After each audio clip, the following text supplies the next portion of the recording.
देखो वैसे तो ये जो टॉपिक है ये एनिमल फिजियोलॉजी का है ना, एनिमल फिजियोलॉजी में जो न्यूरॉन वगैरह पढ़ते हैं ना उसमें आता है, लेकिन इसको एनिमल फिजियोलॉजी में नहीं पढ़ेंगे, इसको यहाँ सेल बायोलॉजी में पढ़ेंगे, क्योंकि ये पूरा का पूरा जो है आपका जो चैनल और पंप है उससे रिलेटेड है।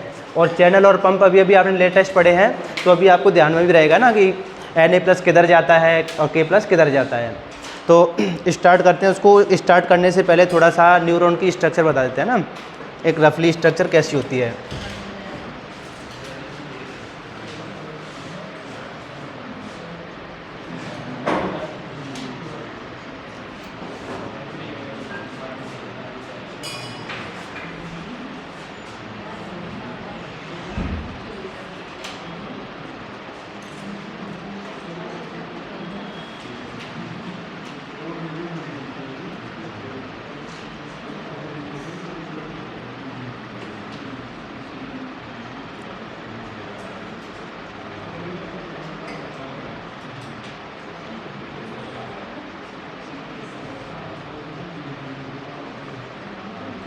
देखो मैं तो ऐसी रफ डायग्राम बना रहा हूँ, आप अगर मेरे से अच्छी बना सकते हो तो अच्छी बना लेनी है आपको, है ना।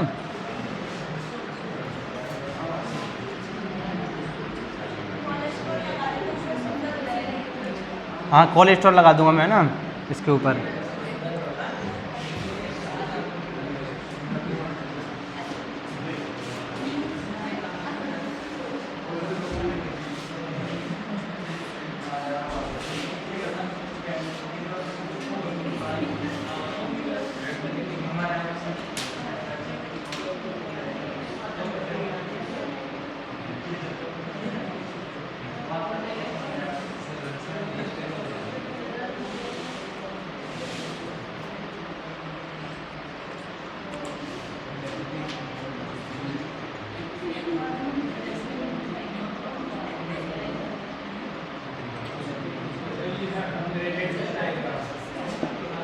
Upgraded diagram.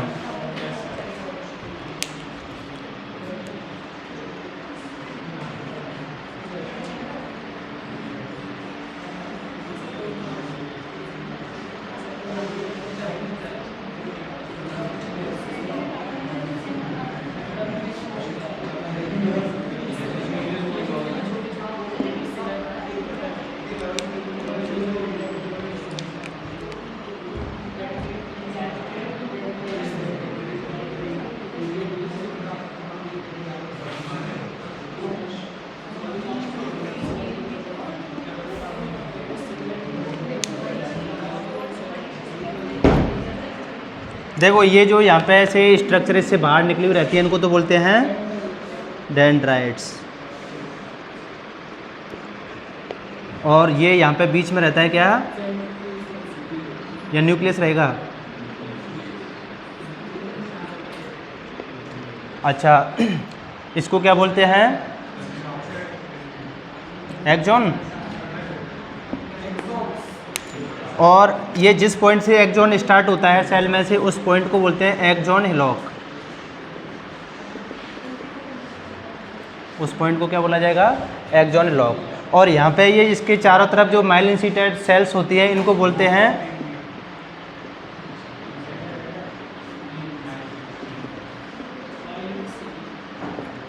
और इन सेल्स को बोलते हैं हम कौन सी सेल?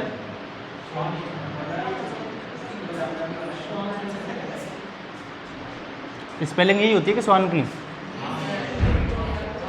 ये हो गई स्वान सेल्स, है ना। और इनके बीच में ये जो जगह होती है ना, स्पेस जहाँ पे माइलिन का आवरण नहीं होता, उसको बोलते हैं हम नोड ऑफ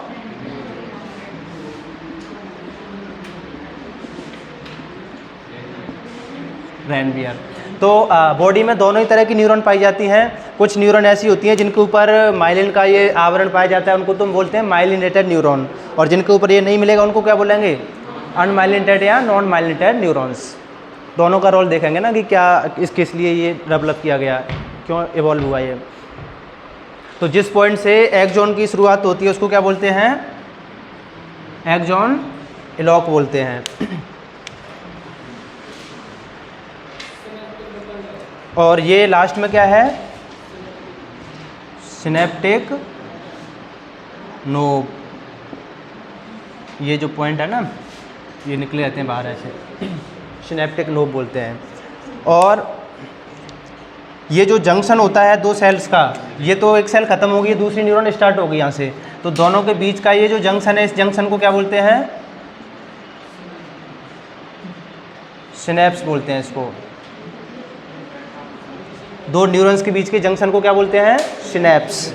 और दो न्यूरॉन्स के बीच में जो खाली स्पेस रह जाता है इसको क्या बोलते हैं?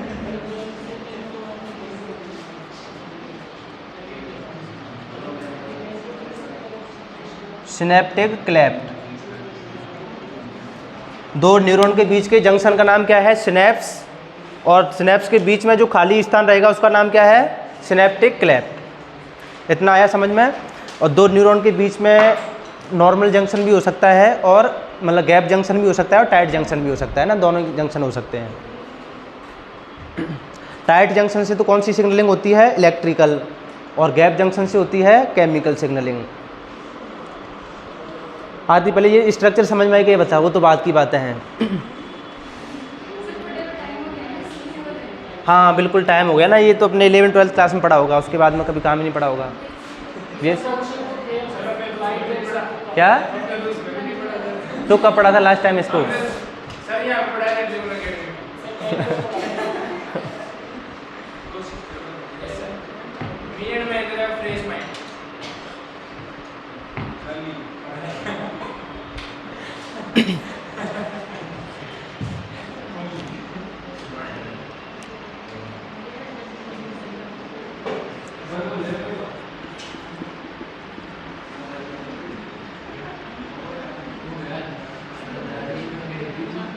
देखो ये नाम सुना है क्या आपने? क्या लिखा है? निसेल्स ग्रेन्यूल। सुना है नाम ये पहले? निसेल्स की कणिकाएं नाम सुना है क्या सपना? निसेल्स की कणिकाएं सुना है? जो सपना ने सुना हुआ है। आता नहीं है पर क्या होता है? देखो निसेल्स ग्रेन्यूल क्या होता है, ये एक साइंटिस्ट था, ये उस टाइम पे दुनिया को बेवकूफ़ बना गया ना, उस टाइम की बात है, उस टाइम पे बेवकूफ़ बना गया। एक्चुअल में क्या होता है, जो एक्टिव न्यूरॉन्स होते हैं ना, उनमें ये तो पता है ना आपको, न्यूक्लियस मिलेगा तो इसमें डीएनए आरएनए सब कुछ मिलेगा, और इसमें ट्रांसक्रिप्शन ट्रांसलेशन होगा या नहीं होगा? न्यूरॉन में ट्रांसक्रिप्शन भी होता है और ट्रांसलेशन भी होता है। और कुछ न्यूरॉन्स एक्टिव न्यूरॉन्स होते हैं, मतलब जिनकी ज़रूरत मोस्टली टाइम पे पड़ती रहती है, तो उन न्यूरॉन्स में ट्रांसक्रिप्शन और ट्रांसलेशन की रेट ज़्यादा मिलेगी या कम मिलेगी?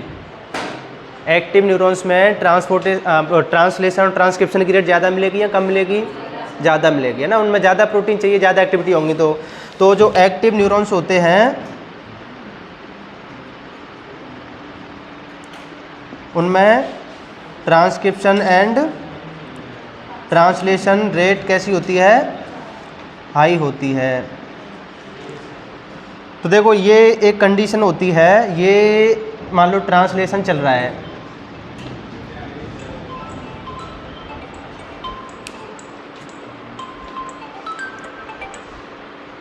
हेलो हेलो,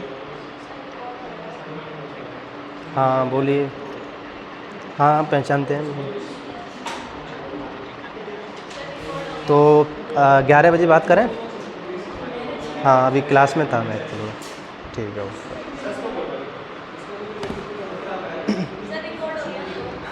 ये वो लोग हैं जो आज से 3 साल पहले कोचिंग के लिए आए थे ना, उस टाइम भरोसा नहीं था, अब बोल रहे हैं कि कोचिंग करनी है। किसको देख के बताया? निशु मैडम को देख के, उनके बैचमेंट है।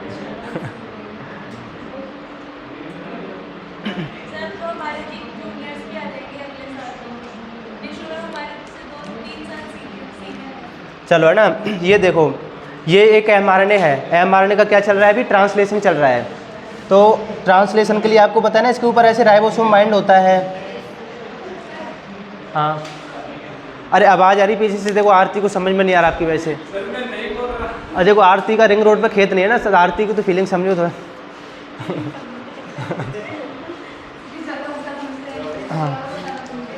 हाँ ये देखो ये क्या है, देखो बात करने के लिए आपको पता है इस बार आपने कितना बड़ा ऑफिस लिया है, आप उसमें जाके बात कर सकते हो, इधर रूम भी है बगल में है ना, उसमें जाके कर सकते हो। देखो ये एक एक्टिव न्यूरॉन्स थी, उसके अंदर क्या चल रहा था, ट्रांसक्रिप्शन ट्रांसलेशन चल रहा था। तो ये ट्रांसलेशन किसका होता है, mRNA का होता है। उसके ऊपर एक राइबोसोम बाइंड हो गया, और अब मैं और भी ज़्यादा स्पीड से प्रोटीन बनानी होती है तो एक कंडीशन होती है पॉलीसोम या पॉलीराइबोसोम वाली। उसमें क्या होता है, एक बार ट्रांसलेशन कंप्लीट नहीं हो पाता, उससे पहले दूसरा राइबोसोम आगे क्या कर जाता है, बाइंड कर जाता है। जैसे ये यहाँ से थोड़ा सा आगे बढ़ा, जैसे यहाँ बढ़ेगा आगे, तब तक यहाँ पे आके दूसरा राइबोसोम बाइंड कर जाएगा। तो देखो ये तो यहाँ से यहाँ पहुँच गया होगा, और जैसे ही ये यहाँ पे जगह खाली हुई जिसको बोलते हैं हम राइबोसोम बाइंडिंग साइट, वहाँ पे आके दूसरा राइबोसोम बाइंड कर जाएगा। फिर ये राइबोसोम और आगे बढ़ गया होगा, और ये यहाँ पे पहुँच गया होगा, और ये कहाँ पे पहुँच गया होगा, यहाँ पे। तो ये जगह जैसी खाली होगी यहाँ पे तीसरा राइबोसोम आके बाइंड कर जाएगा। तो इस कंडीशन को हम क्या बोलते हैं, क्या बोलते हैं इस कंडीशन को, पॉलीसोमी बोलते हैं इसको, है ना, पॉलीसोमी या पॉलीराइबोसोम, है ना। जब एक mRNA के ऊपर बहुत सारे राइबोसोम एक ही टाइम पे बाइंडेड रहते हैं, मतलब एक साथ कई बार ट्रांसलेशन होता है ना एक RNA का, तो इसको बोलते हैं पॉलीसोमी वाली कंडीशन। अब ये कंडीशन तो पॉलीसोमी वाली थी, ट्रांसलेशन चल रहा था। अब उस टाइम पे ये निसेल्स नाम का साइंटिस्ट था, बात उस ज़माने की है जब कोई अच्छी क्वालिटी की माइक्रोस्कोप डिस्कवर नहीं हुई थी, मतलब कोई इलेक्ट्रॉन माइक्रोस्कोप जैसी चीज़ नहीं हुई थी ना उस टाइम पे। तो उसने माइक्रोस्कोप से इसको देखा, तो माइक्रोस्कोप से देखने पर इसको एक लाइन में ऐसे डॉट डॉट डॉट ऐसे नज़र आए। जब अच्छी क्वालिटी की माइक्रोस्कोप नहीं होगी, उसकी मैग्नीफिकेशन पावर कम होगी, तो ये पहाड़ की जगह पर क्या दिखेगा, एक डॉट दिखेगा ऐसे। तो उसको ऐसे एक लाइन में डॉट डॉट डॉट अरेंजमेंट दिखा ऐसा, और इन डॉट डॉट को इसने क्या नाम दे दिया, निसेल्स ग्रेन्यूल। फिर जब अच्छी क्वालिटी की माइक्रोस्कोप आई तो पता लगा कि वो निसेल्स ग्रेन्यूल के नाम पर बेवकूफ़ बना गया ना। वो था कि एक्चुअल में पॉलीराइबोसोम वाली कंडीशन थी, एक mRNA था, उसका क्या चल रहा था, ट्रांसलेशन चल रहा था, और उसका क्या नाम देके चला गया, वो निसेल्स ग्रेन्यूल। और अभी भी हम पढ़ते हैं इसको, मतलब हमें पता है कि बेवकूफ़ बनाया जा रहा है हमको फिर भी हम पढ़ते हैं निसेल्स ग्रेन्यूल जबकि है कुछ निसेल्स ग्रेन्यूल नाम की चीज़ कुछ नहीं है। बस उस टाइम की बात है जब माइक्रोस्कोप अच्छी क्वालिटी की नहीं थी। तो एक्चुअल में अगर पूछा जाए निसेल्स ग्रेन्यूल क्या होती है, तो क्या होती है, एक mRNA होता है जिस पर बहुत सारे राइबोसोम एक साथ बाइंड रहते हैं, जिसको पॉलीराइबोसोम बोलते हैं, और उसी का नाम क्या होता है, निसेल्स ग्रेन्यूल। तो ये कहाँ पर मिलते हैं निसेल्स ग्रेन्यूल, जो एक्टिव न्यूरॉन्स होते हैं उनके अंदर मिलेगी ये। आगे बात समझ में, ये डायग्राम बना लिया ऊपर वाला, नहीं बनाया, बना लो, यादें ताज़ा हो जाएंगी ना, बचपन वाली कभी बनाया था ना 12th क्लास में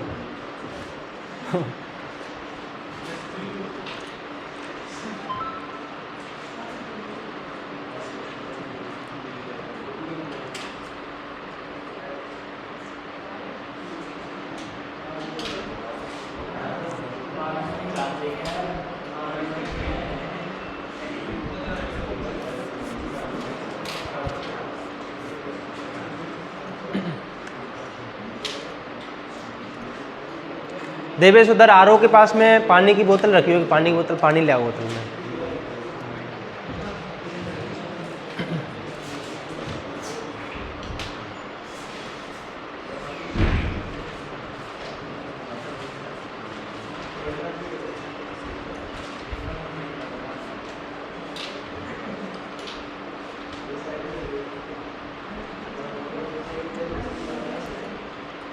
प्रीति ये समझ में आ गया,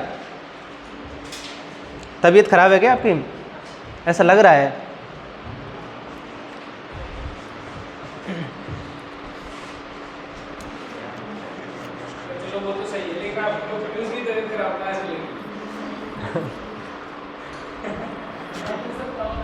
अब ऐसे प्रीति जैसे बच्चे आते हैं, पढ़ के चले जाते हैं ना, अब 2 साल बाद कोई पूछे कि आपके पास प्रीति पढ़ी थी, का ध्यान नहीं रहेगा क्योंकि आते चुपचाप आगे चले जाते हैं, अब कैसे मतलब ध्यान रहेगा, है ना। 2 ही तरह के बच्चे याद रखे जाते हैं, या तो बहुत ज़्यादा इंटेलिजेंट हो या बहुत ज़्यादा बदमाश टाइप का हो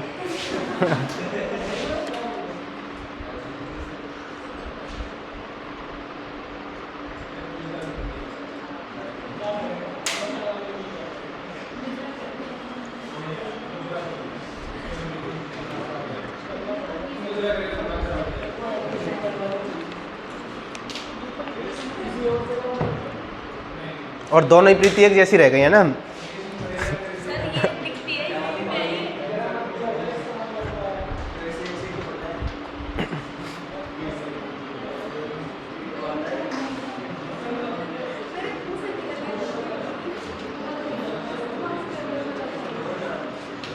मिटाया जाए इसको अब।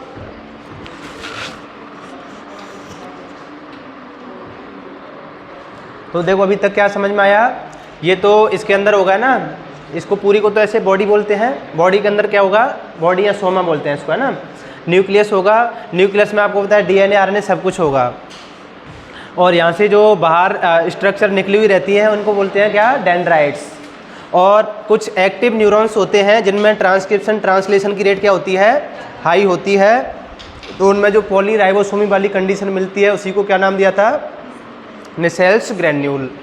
और ये जहाँ से एक्सॉन की शुरुआत होती है उसको बोलते हैं एक्सॉन हेलॉक, और ये जो इसकी प्लाज्मा मेम्ब्रेन होती है इसको बोलते हैं एक्सोलीमा। ये नाम लिखोगे आप, एक्सोलीमा किसको बोलते हैं नाम, ये जो एक्सॉन के ऊपर प्लाज्मा मेम्ब्रेन है इसको क्या बोलते हैं, एक्सोलीमा। और इस पे जगह जगह पर क्या मिलता है, माइलिन का शीथ मिलता है, माइलिन की कवरिंग मिलती है जिसको क्या बोलते हैं, माइलिन शीथ। और दो माइलिन शीथ के बीच में जो स्पेस होता है उसको क्या बोलते हैं, नोड ऑफ रैनबियर। ये ही बाद में आपके साल्टेटरी कंडक्शन में काम आएगा। और दो न्यूरॉन के बीच के जंक्शन को क्या बोला जाता है, सिनेप्स।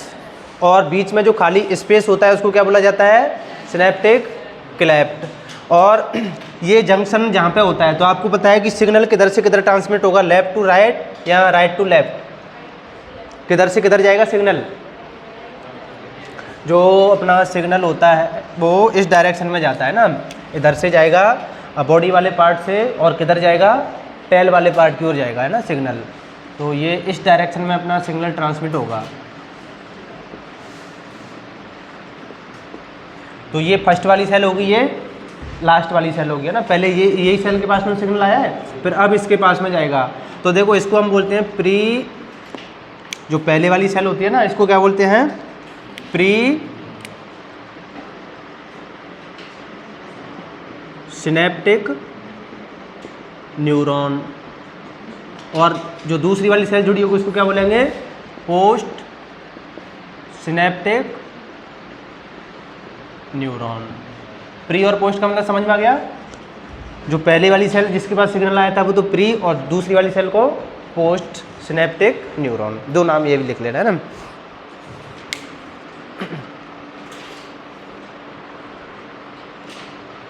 आरती ये तो बना लिया ना नेसेल्स ग्रेन्यूल। अब इन डेंड्राइट्स का इनका कोई रोल नहीं है ना, ये तो केवल बनाने के लिए था। अपने में ऐसे कोई एनाटॉमी वाला क्वेश्चन नहीं आता है ना, ये नाम वाम कोई आप भूल भी जाओ कोई दिक्कत नहीं है ना, चलेगा। अपने में नहीं आता ऐसा क्वेश्चन, अपने में आता है फिजियोलॉजी बेस्ड क्वेश्चन, एनाटॉमी का क्वेश्चन अपने में नहीं आता। नहीं आता है ना इसका क्वेश्चन, जैसे नहीं पूछेगा आपको कि ये कौन सा शीत है, समझ में आ गया।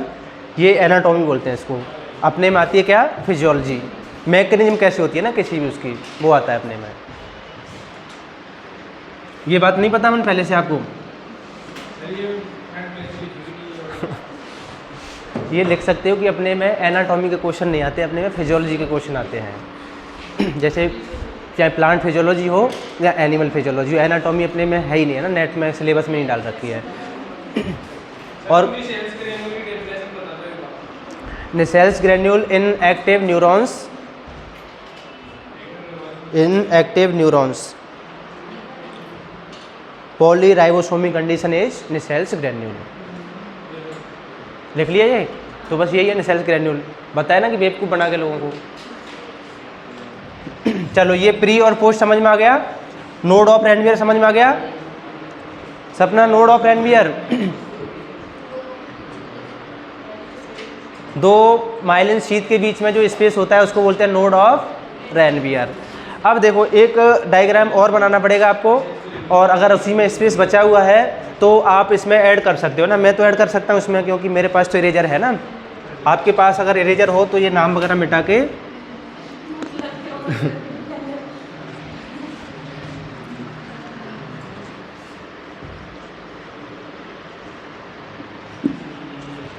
जैसे मेरा तो डायग्राम बन गया है ना दूसरा वाला। अब देखो क्या होता है, जैसे कहीं से भी सिग्नल आएगा, इसके पास में भी तो कोई न्यूरॉन होगी ना दूसरी, तो इस न्यूरॉन के पास में यहाँ से कुछ रिलीज होगा जिसको हम नाम दे सकते हैं न्यूरोट्रांसमीटर। इसको क्या नाम देंगे? न्यूरोट्रांसमीटर। जैसे कि एसिटिलकोलिन हो सकता है, तो उस एसिटिलकोलिन का इसके ऊपर मिलेगा क्या? रिसेप्टर। बताया था आपको लिगैंड गेटेड चैनल, ऐसे बताया था, लिगैंड गेटेड सोडियम चैनल कल वाली क्लास में। तो यहाँ पर जो चैनल मिलते हैं, इन चैनल का नाम होता है क्या? Ligand gated Na+ channel. कहाँ पर मिलते हैं ये? जो डेंड्राइट वाला पोर्शन या जो सोमा वाला पोर्शन होता है ना, उस पर मिलते हैं। कौन से चैनल मिलेंगे? Ligand gated sodium channel. और क्या नाम बोल सकते हैं इनका हम? Ligand gated cation channels. ये तो मिलेंगे इस वाले पोर्शन पे। फिर इसके बाद में स्टार्ट हो जाते हैं, जो मैं रेड कलर में बना रहा हूँ, इन चैनल का नाम है लिगैंड गेटेड, लिगैंड नहीं, अब वोल्टेज गेटेड आएंगे ना, वोल्टेज गेटेड Na+। कौन सा? ये आइनोट्रोपिक होते हैं मेनली, मतलब इन पर लिगैंड बाइंड करेगा और डायरेक्टली क्या हो जाएंगे? ओपन हो जाएंगे। बाकी दोनों तरीके के होते हैं ना यहाँ पे। एसिटिलकोलिन का जो रिसेप्टर है वो दोनों तरीके का होता है। अब वो डिपेंड करेगा कि आपको सिग्नल एक्साइटेटरी टाइप का भेजना है या इनहिबिटरी टाइप का भेजना है। अगर एक्साइटेटरी सिग्नल होगा तब तो वो आइनोट्रोपिक रिसेप्टर होगा, और इनहिबिटरी टाइप का होगा तो मेटाबोट्रोपिक होगा। तो अभी सपोज करके चल रहे हैं कि हमें एक्साइटेड टाइप का भेजना है, तो यहाँ पे कौन सा वाला होगा? ये आइनोट्रोपिक होगा ना। और ये ध्यान रखना, जो आइनोट्रोपिक रिसेप्टर होता है वो तो मेनली सोडियम के लिए होता है, और जो मेटाबोट्रोपिक रिसेप्टर होता है वो मेनली पोटेशियम के लिए होता है ना। ये एक कॉमन सी बात है, या क्लोराइड के लिए भी हो सकता है वो। तो ये दूसरे नंबर पे कौन से चैनल आते हैं? Voltage gated sodium channel. काल नाम सुन लिया कि इसका वोल्टेज गेटेड का मतलब जो वोल्टेज में चेंजमेंट होगा तब जाके क्या होंगे? ओपन होंगे। फिर यहाँ पे वापस से पूरे पे ये जगह जगह पे यही डिस्ट्रीब्यूटेड रहते हैं। मतलब मैं जो भी रेड कलर बना रहा हूँ इसका मतलब क्या हो गया? Voltage gated sodium channel. तो ये ऐसे जगह जगह पर डिस्ट्रीब्यूटेड रहते हैं इसमें ना, पूरे प्लाज्मा मेम्ब्रेन में। जो माइलिन शीथ होता है इसके ऊपर ये नहीं मिलेंगे। फिर जो नोड ऑफ रेनबियर है यहाँ पे मिलेंगे या नहीं मिलेंगे? मिलेंगे। ये ऐसे डिस्ट्रीब्यूटेड होंगे ना बिल्कुल एंड तक। और जो ब्लू कलर में बना है इसका नाम क्या है? Ligand gated sodium channel. ऐसे इसमें तीसरे टाइप के चैनल और होते हैं, जो मैं दूसरे कलर से बनाना पड़ेगा ना। ये जो ग्रीन कलर में बना रहा हूँ इसका नाम क्या है?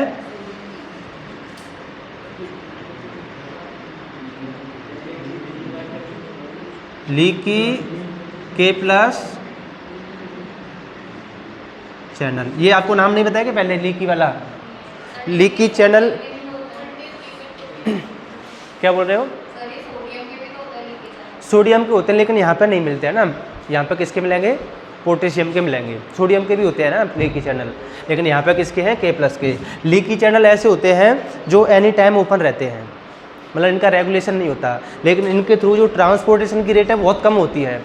और जो आपके रेगुलेटरी चैनल होते हैं ना, जैसे वोल्टेज गेटेड हुए, उनमें वो मेनली क्लोज रहेंगे, जब ज़रूरत पड़ेगी तब ओपन हो जाएंगे, लेकिन उनसे ट्रांसपोर्टेशन की रेट फिर एकदम से फास्ट होगी। तो ऐसे ये भी जगह जगह पर डिस्ट्रीब्यूटेड रहते हैं। कौन से वाले चैनल? Leaky K+ channel. ये कैसे रहते हैं? ऑलवेज।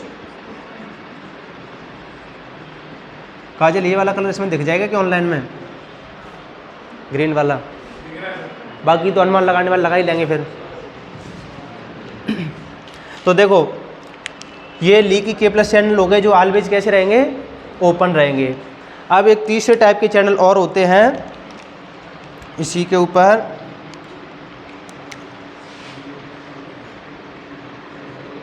अब उसको किस कलर में बनाया जाए?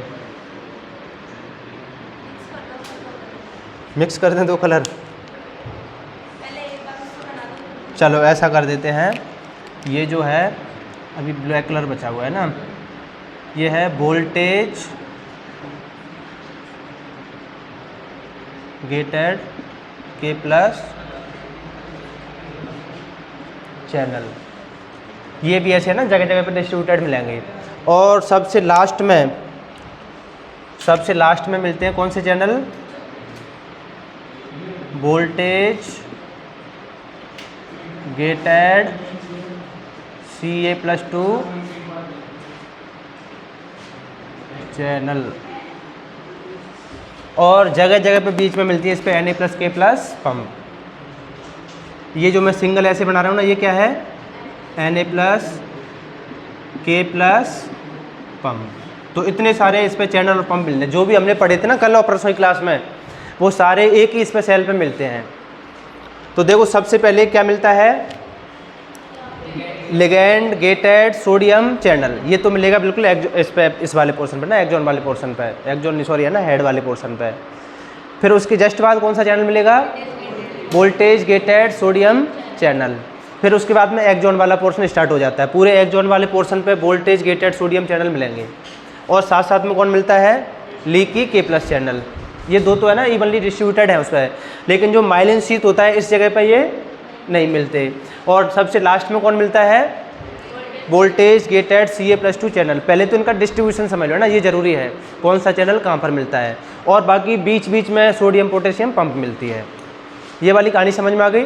तो ये कहानी समझने के बाद में पहले डायग्राम बना लो आप। मेरे को लग रहा है कि आज तो 12:30 बजे फ्री होंगे आप। आज तो चलेगा है ना।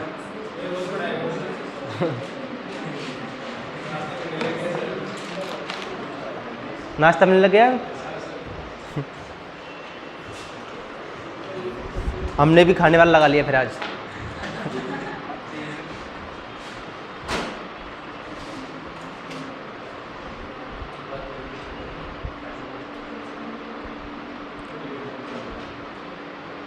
क्या हो गया प्रियंका?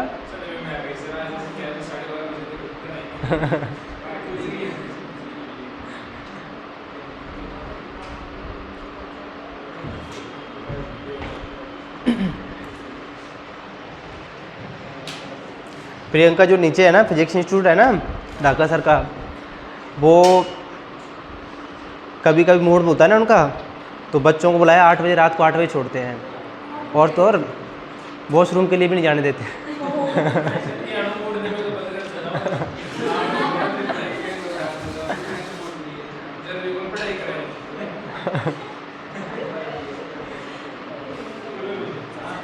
हाँ सच में,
कल का तो संडे है, फिर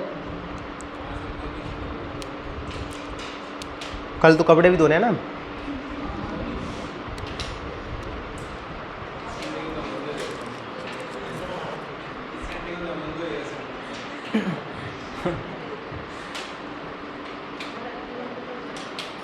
तो आजकल मम्मी वगैरह नहीं धोते क्या आपके कपड़े वैसे?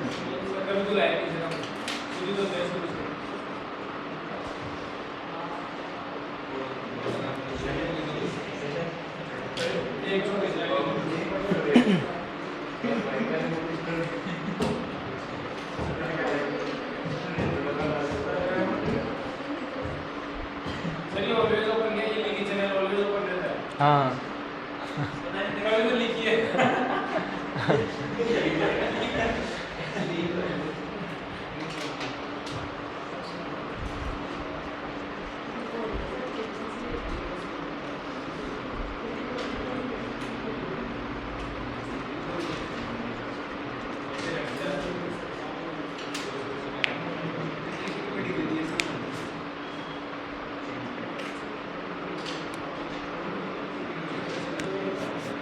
काजल, इतना समझ में आया? ये तो एलोकेशन हो गया ना चैनल का, कौन सा चैनल कहाँ पर मिलेगा। तो ये कल और परसों 2 क्लास इसी के ऊपर हुई थी ना, चैनल और पंप के ऊपर।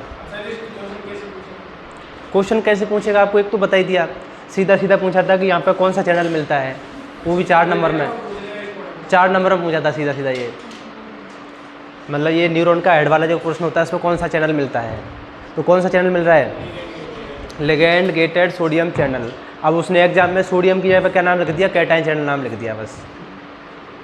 और ये भी 4 नंबर का आया था क्वेश्चन।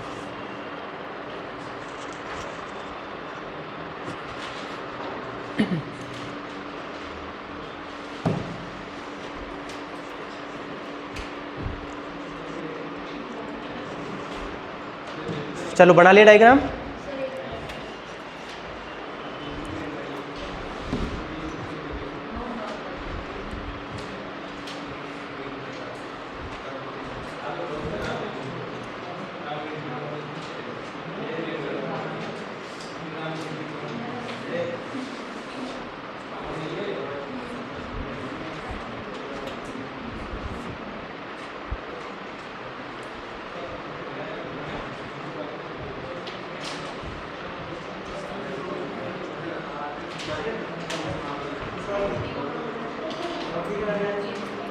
दीपेंद्र बना लिया डायग्राम। हमने भी आई फ्लू हुआ था क्या?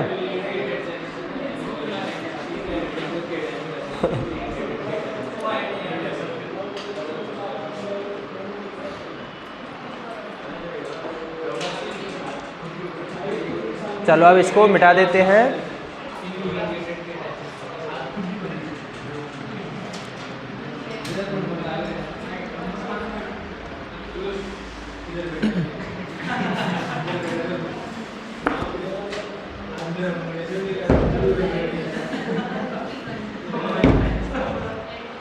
देखो जो Na+ चैनल होते हैं ना, उनके 3 तरह के कन्फर्मेशन होते हैं।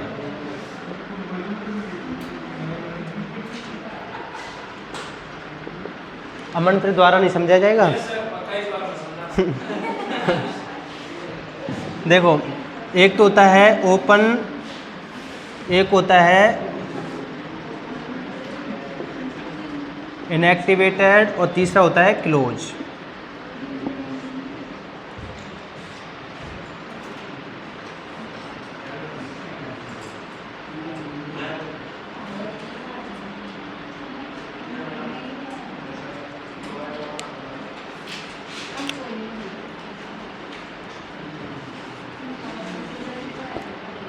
ये चैनल ओपन बनाना है अभी पहले।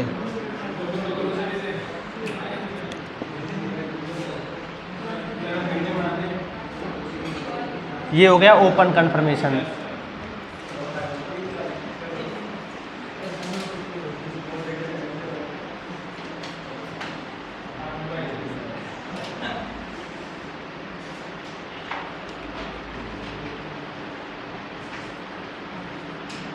ये इनएक्टिवेटेड और क्लोज।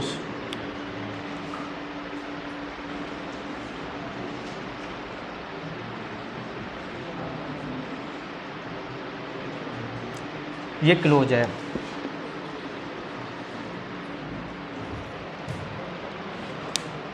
इसमें से अभी Na+ ट्रांसपोर्ट होगा या नहीं होगा? इसमें से Na+ ट्रांसपोर्ट होगा। इसमें से होगा या नहीं होगा? इसमें से बताओ, इसमें से Na+ का ट्रांसपोर्टेशन होगा या नहीं होगा? इसमें से नहीं होगा, इसमें से नहीं होगा।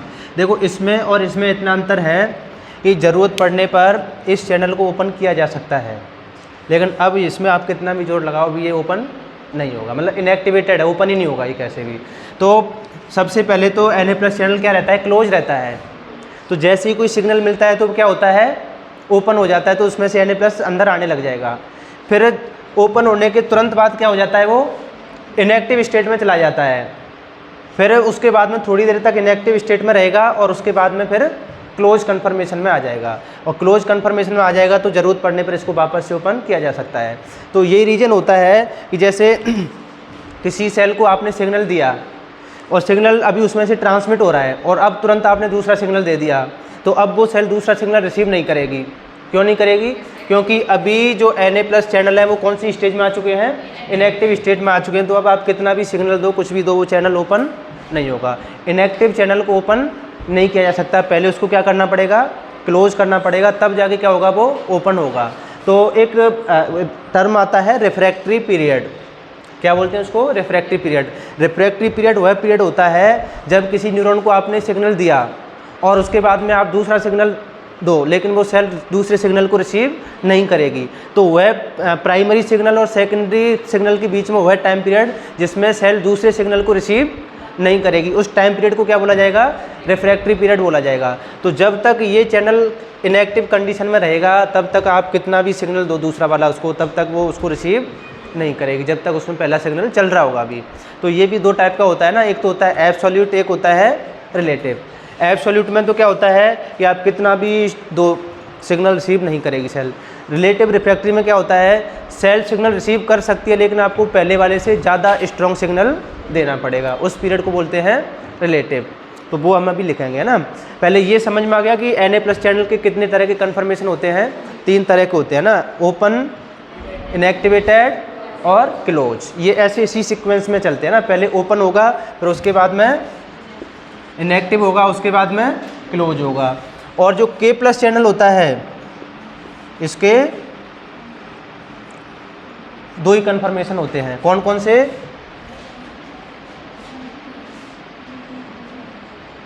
ये तो है ओपन और ये है क्लोज। इसमें इनएक्टिव वाली कंडीशन नहीं आती। समझ में आई बात, छाप लो इसको जल्दी से। Na+ चैनल के 3 तरह के कन्फर्मेशन हैं और K+ चैनल के 2 ही तरह के कन्फर्मेशन हैं।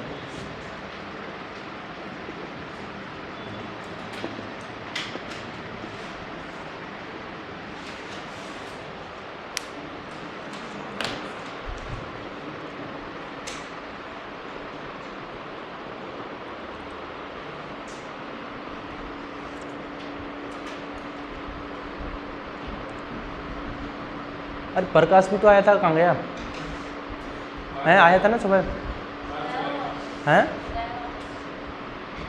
आया तो था, मैंने देखा था सुबह।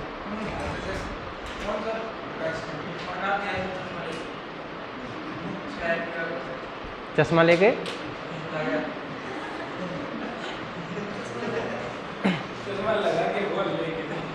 उसको भी आई फ्लू हो गया।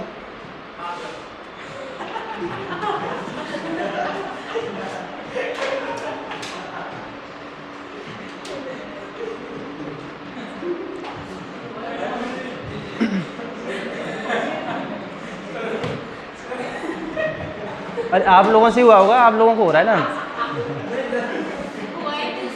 हैं नहीं हो गया उसको, शायद चश्मा लगा के आया था ना वो।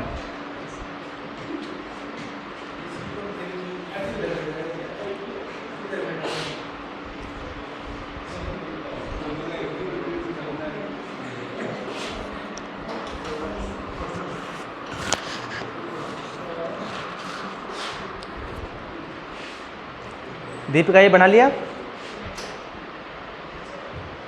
प्रीति प्रीति जचा के लिखती है बिल्कुल, है ना।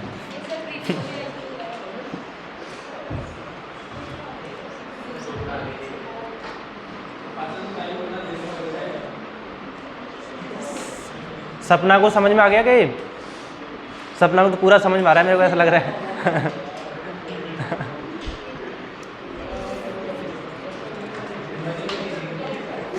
इसको निष्क्रिय बोलते हैं सपना, है ना, इसको निष्क्रिय।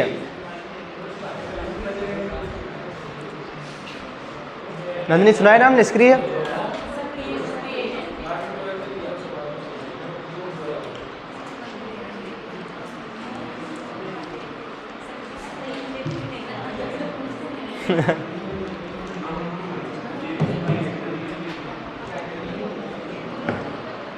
चलो है ना, इसको मिटाते हैं। बना ली सबने?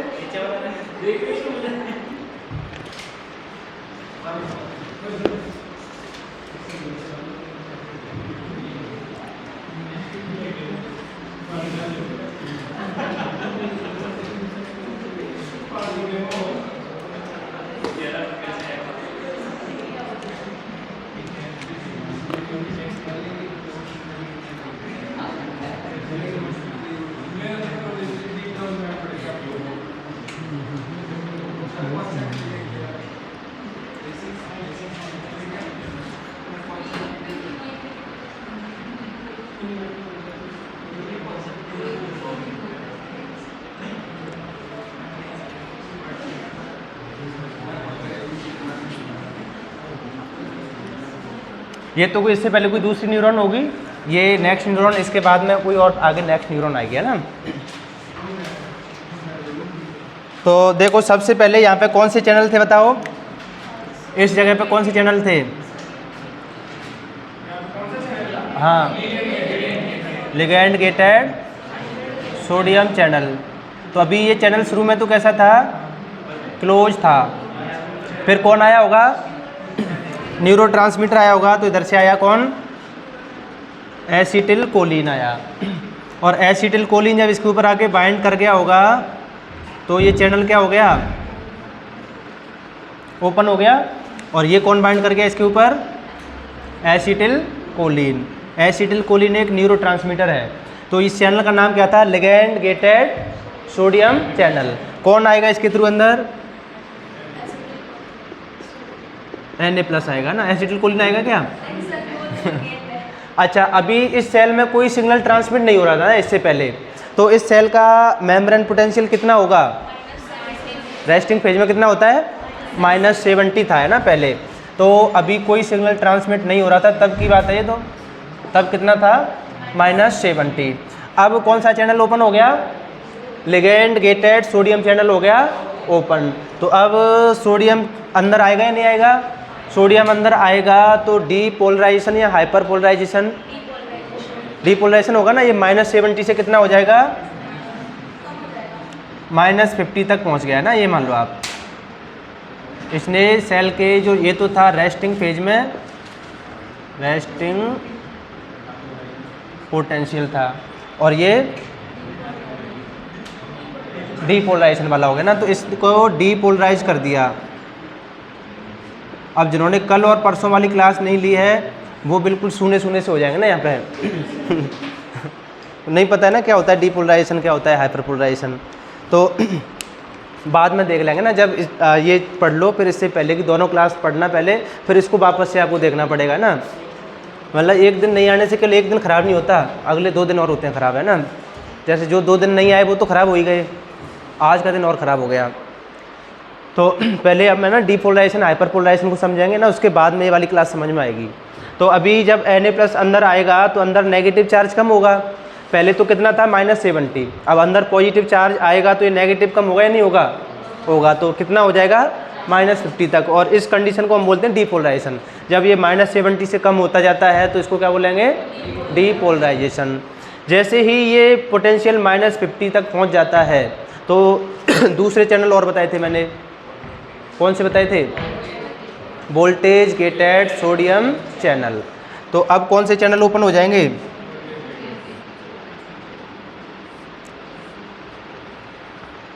अभी ये चैनल कैसे थे? Close. Voltage gated sodium channel. अभी कैसे थे ये? क्लोज। और अब डीपोलराइजेशन हो गया तो क्या हो जाएंगे? ये ओपन हो जाएंगे ना। तो ये चैनल हो गए ओपन। और ओपन हो गए तो अब कौन आएगा अंदर? कौन से चैनल है ये? सोडियम चैनल है, तो सोडियम चैनल से कौन अंदर आएगा? सोडियम ही आएगा ना। तो अब इसके थ्रू तो सोडियम कम आता है अंदर, है ना। इसकी केवल औकात इतनी है कि ये -70 से -50 तक ही कर सकता है ना वोल्टेज में चेंजमेंट। ये स्लो गेटेड चैनल होते हैं नॉर्मली, है ना। लेकिन जैसे ये वोल्टेज गेटेड चैनल ओपन होते हैं तो इसके थ्रू कौन आएगा अंदर? अब सोडियम अंदर आएगा, और इनके थ्रू सोडियम तेज़ी से अंदर आता है ना, रैपिड ट्रांसपोर्ट होगा। तो अब वोल्टेज धीरे धीरे घटेगी या तेज़ी से कम हो जाएगी अंदर? अब वोल्टेज तेज़ी से अंदर कम हो जाएगी। अब ये -50 से कितनी पहुंच जाती है? +20 तक पहुंच जाती है। तो अभी तो ये -50 थी और अब कितनी पहुंच जाएगी इसकी वजह से? +20 मिली वोल्ट तक, +30 तक भी कभी कभी पहुंच जाती है ना। बाकी हाँ, मैक्स टू मैक्स मैंने बोला ये सेल टू सेल वेरी करता है, जैसे +20 तक होता है ना, लेकिन कभी +30 आ जाए तो कन्फ्यूज होने की ज़रूरत नहीं है ना।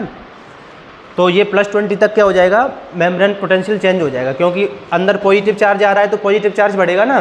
तो -50, -40, -30 ऐसे होगा, और एंड में 0 भी होगा, फिर 10, फिर +20 यहाँ तक पहुँच जाएगा ना। फिर जैसे ये +20 मिली वोल्ट पहुँच जाएगा तो अब होता क्या है, यहाँ पे और भी तो चैनल थे। ये भी कौन से चैनल थे? अभी यहाँ पे -50 था, यहाँ पे -70 था, लेकिन जैसे ही सोडियम आया तो यहाँ पे भी कितना हो जाएगा? ऐसे ही तो होगा, पहले यहाँ -70 होगा, फिर यहाँ पे -70 होगा। अब जैसे जैसे सोडियम आता जाएगा तो इस तरफ चार्ज बढ़ता जाएगा ना पॉजिटिव में। तो मान लो कि इस जगह पे जैसे ही -50 पहुँचा तो ये चैनल भी क्या हो जाएगा तुरंत? ऐसे थोड़ी कि सारे चैनल एक साथ ओपन हो जाते हैं। जैसे जैसे -50 होता जाएगा वैसे वैसे वो चैनल ओपन होते जाएंगे, क्योंकि न्यूरॉन जो है ना लंबी होती है साइज में, तो पता है ना सबसे लंबी सेल है बॉडी की। तो ऐसा नहीं कि पूरे न्यूरॉन में जितने भी वो एक साथ ओपन हो जाते हैं। जैसे जैसे सिग्नल आगे ट्रांसमिट होता जाएगा, जैसे जैसे -50 होता जाएगा वैसे वैसे आगे वाले चैनल ओपन होते जाएंगे। तो अभी ये भी कौन सा चैनल था? सोडियम चैनल था। लेकिन आपको पता है कि जगह जगह पे ऐसे नोड ऑफ रेनबियर मिलते हैं ना।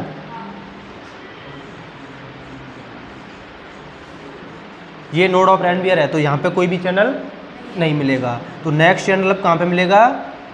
यहाँ पर मिलेगा। अब देखो यहाँ पे +20 पहुँच गया, लेकिन यहाँ पे कितना है?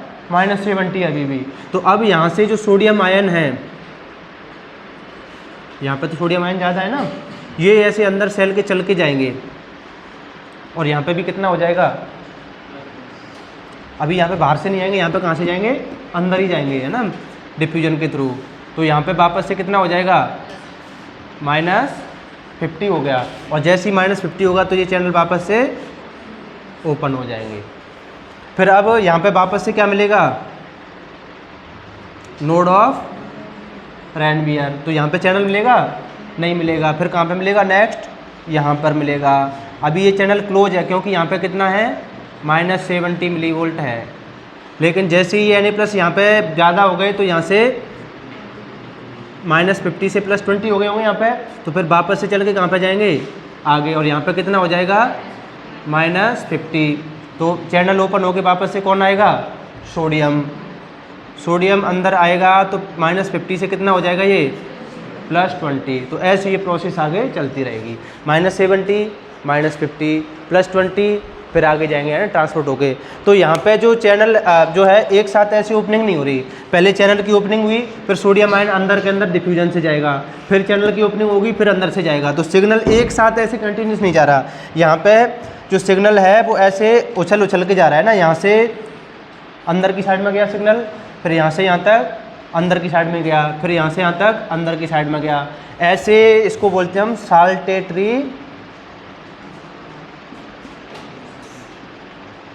कंडक्शन।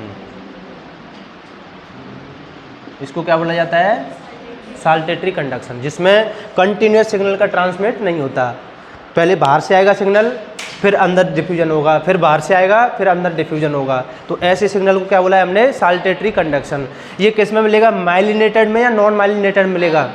जो माइलिनेटेड होंगे उनमें मिलेगा। जो नॉन माइलिनेटेड होंगे उनमें तो कंटिन्यूस डिस्ट्रीब्यूशन होगा ही चैनल का, तो उसमें तो एक के बाद दूसरा चैनल खुलता जाएगा। लेकिन यहाँ पे ऐसा नहीं है। चैनल के जस्ट बगल में चैनल नहीं है, वहाँ पे क्या आ गया, माइलिन आ गया। तो इसकी वजह से अब अंदर की साइड में क्या करना पड़ेगा, डिफ्यूजन करना पड़ेगा। तो ऐसे कंडक्शन को क्या बोला है हमने, साल्टेटरी कंडक्शन बोला है। और साल्टेटरी कंडक्शन की रेट नॉर्मल कंडक्शन से फास्ट होती है, स्लो होती है, इसकी रेट क्या होती है, फास्ट होती है।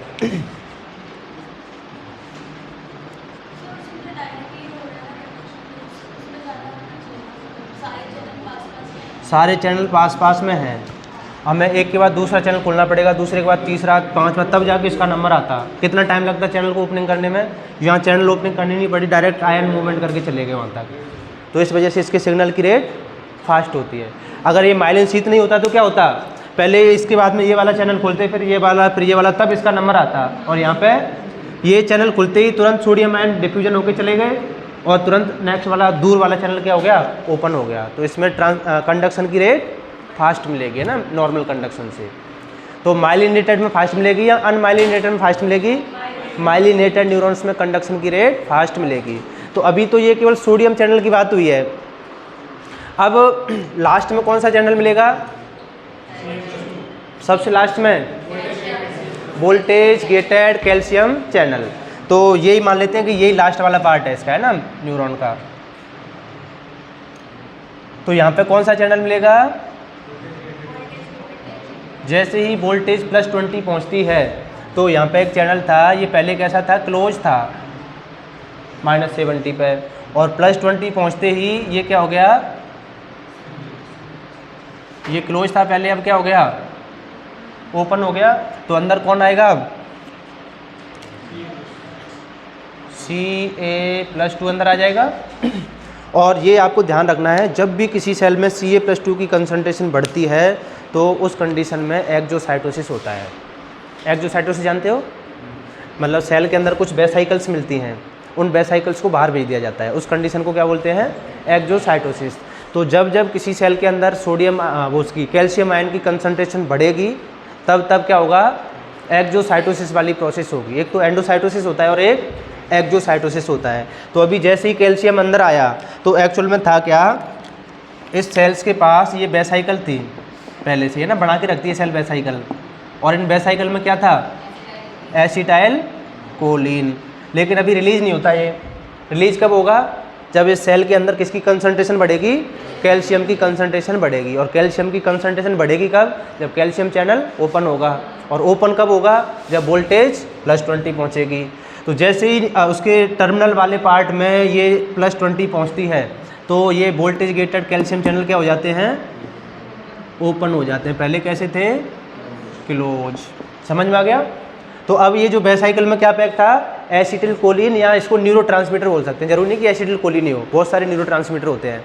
तो इनमें न्यूरोट्रांसमीटर पैक होता है, लेकिन ये रिलीज कब होगा, जब अंदर कैल्शियम की कंसंट्रेशन बढ़ जाएगी। तो अब इन वेसाइकल का क्या हो जाएगा, क्या हो जाएगा वेसाइकल का, बताओ, एक्जोसाइटोसिस। कब होता है एक्जोसाइटोसिस, जब कैल्शियम की कंसंट्रेशन बढ़ जाती है। अब इस सेल के जस्ट पास में दूसरी सेल होगी, प्री सिनेप्टिक या पोस्ट सिनेप्टिक, पोस्ट सिनेप्टिक होगी, है ना। तो इसके पास में क्या होगा, वापस से वही कौन सा चैनल होगा, लिगैंड गेटेड सोडियम चैनल। तो ये था आपका लिगैंड गेटेड सोडियम चैनल, पहले कैसा था, क्लोज था। अब ये कौन आ गया, एसिटिल कोलिन। तो इसके ऊपर बाइंड करके इसको क्या कर देगा, ओपन कर देगा। अब ये हो जाएगा ओपन। अब जो इस सेल के साथ में हुआ था वही नेक्स्ट सेल के पास में होगा। ये किस किस को समझ में आ गया इतना, किस किस को आ गया इतना समझ में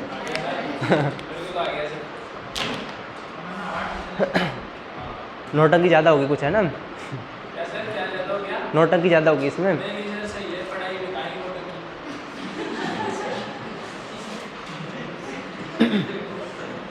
देखो इतना समझ में आएगा, पहले वापस से समझा दूंगा।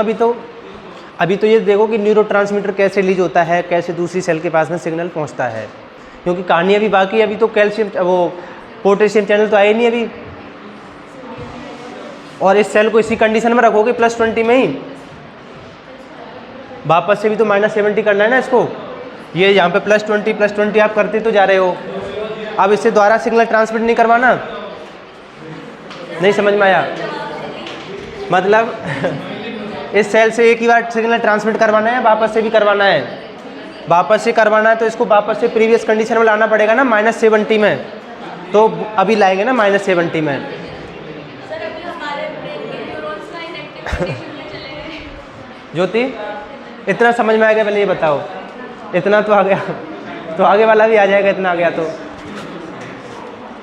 देखो अभी आपको क्या करना है, इसमें सबसे पहले क्या था, इधर एक सेल थी, उससे एसिटिलकोलिन रिलीज हुआ था। अब ये कैसे रिलीज हुआ था ये तो वहाँ पता लगेगा अपने को ना, लास्ट में कैसे रिलीज हुआ था।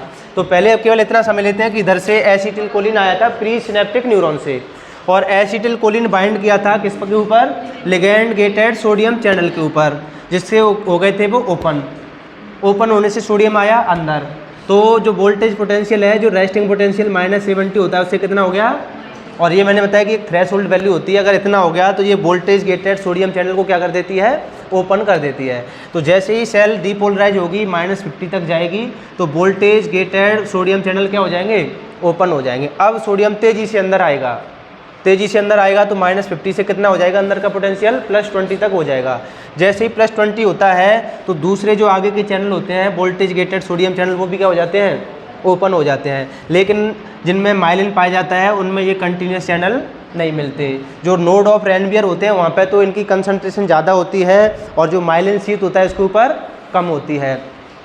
तो अब यहाँ से लेके यहाँ तक सिग्नल कैसे जाएगा, सेल के अंदर ही डिफ्यूजन के थ्रू सोडियम जाएगा। जैसे ही यहाँ पे -50 तक पहुँचेगा तो ये चैनल भी क्या हो जाएंगे, ओपन हो जाएंगे। फिर यहाँ पे भी कितना हो जाएगा, +20। फिर सोडियम वापस से डिफ्यूजन के थ्रू आगे जाएंगे। फिर यहाँ पे हो जाएगा जैसे ही -50, तो ये चैनल भी क्या हो जाएंगे, ओपन। ओपन होती ही +20 हो जाएगा, +20 हो जाएगा तो सोडियम डिफ्यूजन के थ्रू फिर आगे जाएगा। ये तो प्रोसेस चलती रहेगी एक जोन में। फिर सबसे लास्ट वाला जो टर्मिनल वाला पोर्शन होगा, वहाँ पे होते हैं आपके वोल्टेज गेटेड कैल्शियम चैनल। तो नॉर्मली तो क्लोज रहते हैं वो, लेकिन जैसे ही +20 तक वोल्टेज पहुँचती है तो वो चैनल हो जाते हैं ओपन। और चैनल ओपन होंगे तो कौन अंदर आएगा, कैल्शियम अंदर आएगा या बाहर जाएगा, पहले ये भी सोच लो। चैनल है तो चैनल के थ्रू अंदर आएगा ना, ज़्यादा से कम की ओर। तो जैसे ही सोडियम क्या बोलते हैं, कैल्शियम अंदर आएगा, तो कैल्शियम जब जब अंदर आएगा तो क्या करके जाएगा, वो एक्जोसाइटोसिस करके जाएगा। एक्जोसाइटोसिस किसका करेगा, जो वेसाइकल में पहले से ही न्यूरोट्रांसमीटर पैक था उसको सेल से बाहर निकाल दिया जाएगा। कहाँ पर, जो सिनेप्स या सिनेप्टिक लेफ्ट होती है ना, उसमें रिलीज कर दिया जाएगा। तो जो पोस्ट सिनेप्टिक न्यूरॉन होती है उसके ऊपर इसका रिसेप्टर मिलता है, उसके ऊपर बाइंड करके ये लिगैंड गेटेड सोडियम चैनल को क्या कर देगा, ओपन कर देगा। फिर वहाँ से आगे की कहानी क्या होगी, जो यहाँ हुई थी। समझ में आ गई बात? अब ये प्रोसेस बार बार सेल में चलती रहेगी। अगर समझ में आ गया तो आप इसको छाप सकते हो। अब ये एनिमल फिजियोलॉजी का टॉपिक है, लेकिन वहाँ आपको समझ में इसलिए नहीं आएगा क्योंकि चैनल और पंप सारे यहाँ पढ़ाए हैं हमने, है ना, सेल बायो में।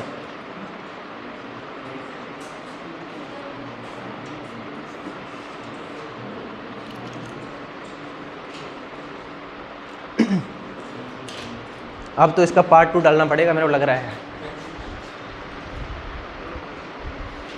पार्ट 1 में दिमाग काम नहीं करेगा आपका।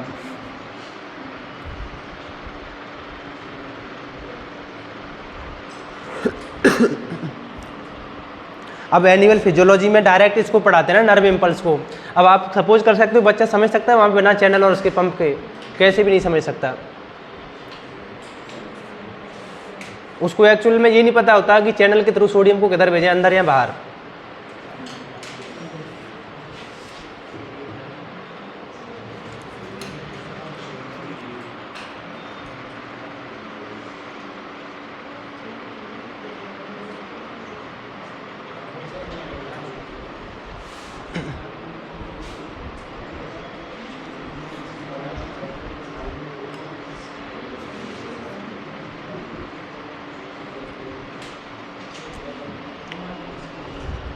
जो जूलॉजी वाले हैं ना, वो तो कम से कम अच्छे से समझ लिए ना, उनकी ले दे के जूलॉजी में एनिमल फिजियोलॉजी तो है।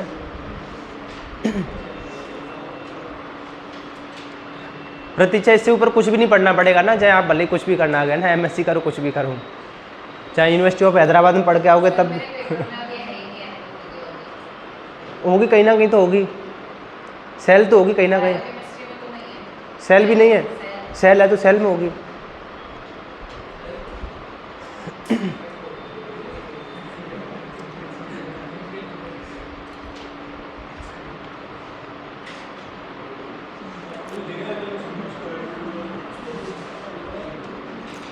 तो साहिल अब तो पार्ट 2 बनेगा इसका, है ना। अब दिमाग काम नहीं करेगा आपको।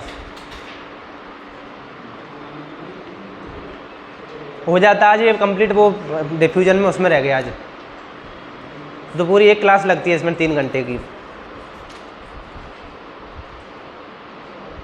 वैसे भी शायद पिछली बार पढ़ाया नहीं था ना एक बैच में ये।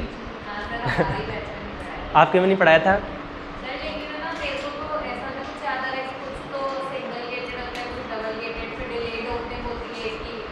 ये इसलिए याद है क्योंकि मैंने आपको रैपिड 15 मिनट में पढ़ाया था, रिवीजन कराया था। मैंने आपको बाद में 15 मिनट पढ़ाया था, ऐसे रिवाइज कराया था। मैंने ऐसे होता है, बस एक आइडिया लग जाएगा आपको। 15 मिनट में पढ़ाया था पूरा आपको।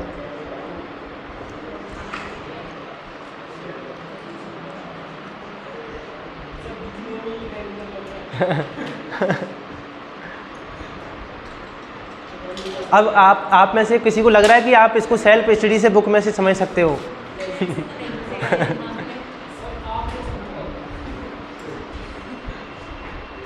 अब सेल्फ स्टडी करोगे ना तो आप समझ में आ जाएगा बुक में से।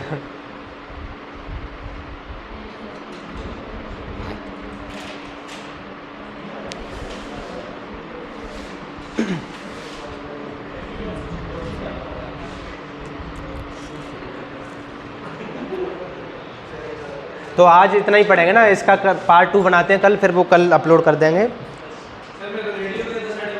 तो 12:30 तक बैठो, कोचिंग बंद थोड़ी हो रही है।